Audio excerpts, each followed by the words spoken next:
Good morning बच्चों। पिछली class में हमने स्वपोषी पोषण के बारे में पढ़ा था।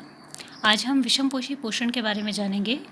जैसा नाम से ही हम समझ पा रहे हैं कि विषमपोषी पोषण उन जीवों में पाया जाता है या उन जीवों में पोषण का माध्यम है जो अपने भोजन के लिए स्वपोषी जीवों पर या फिर हम कह सकते हैं उत्पादक पर निर्भर रहते हैं, जिसमें हम जानवर, ठीक है, मनुष्य, ये सब इसमें सम्मिलित होते हैं।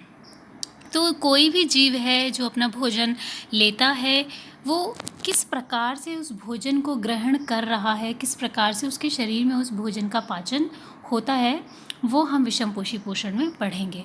तो इसको हम समझ सकते हैं कि प्रत्येक जीव में, यहाँ मैं जंतुओं की बात करूँ तो प्रत्येक जंतुओं में जो पोषण का तरीका है वो भिन्न है।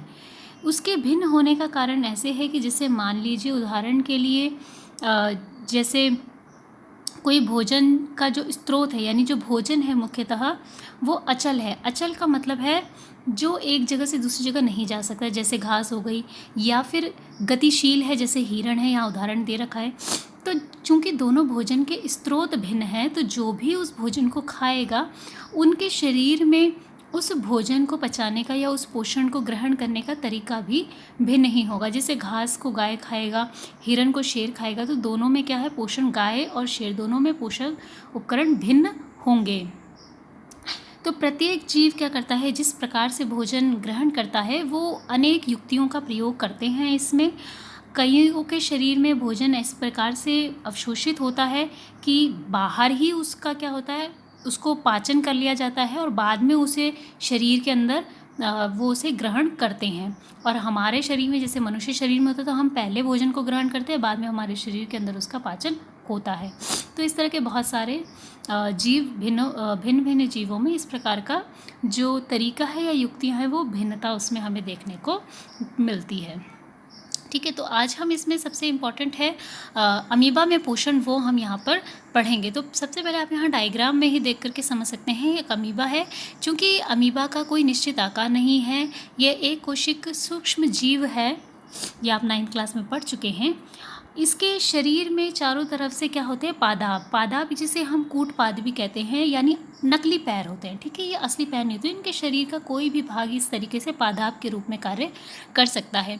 तो ए वाले चित्र में आप देखेंगे दूर यहाँ क्या है, एक खाद्य कण यहाँ पर आपको दिखाई दे रहा है।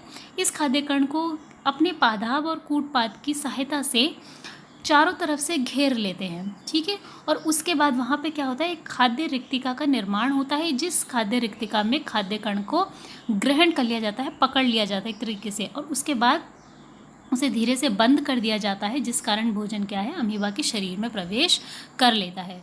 तो आपने कॉपी में ये चित्र बनाना है और आपने अमीबा के उदाहरण में आपने लिखना है, अमीबा कोशिकीय सतह से अंगुली जैसे अस्थायी प्रवर्ध की मदद से भोजन ग्रहण करता है। यह प्रवर्ध भोजन के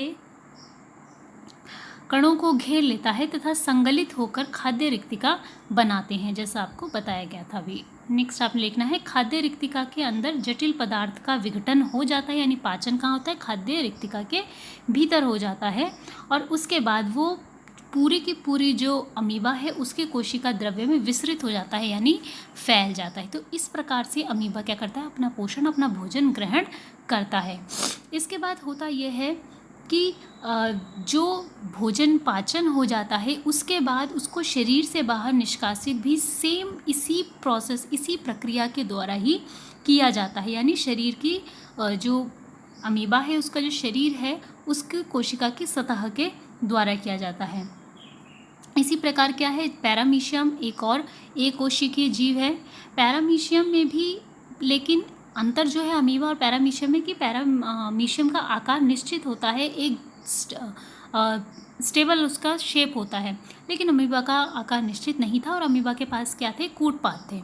लेकिन पैरामीशियम के पास क्या होता है, उसके पास पक्षाभ होते हैं, जिसके द्वारा वो गति कर सकते हैं, चल सकते हैं। तो वो अपने भोजन की तरफ उनकी सहायता से, पक्षाभ की सहायता से चल लेते हैं। उनके पूरे शरीर में पक्षाभ पाए जाते हैं, जिनकी सहायता से वो अपने भोजन की तरफ चलते हैं, और इसी प्रकार से वो भी अपना भोजन, पैरामीशियम भी अपना भोजन ग्रहण करते हैं।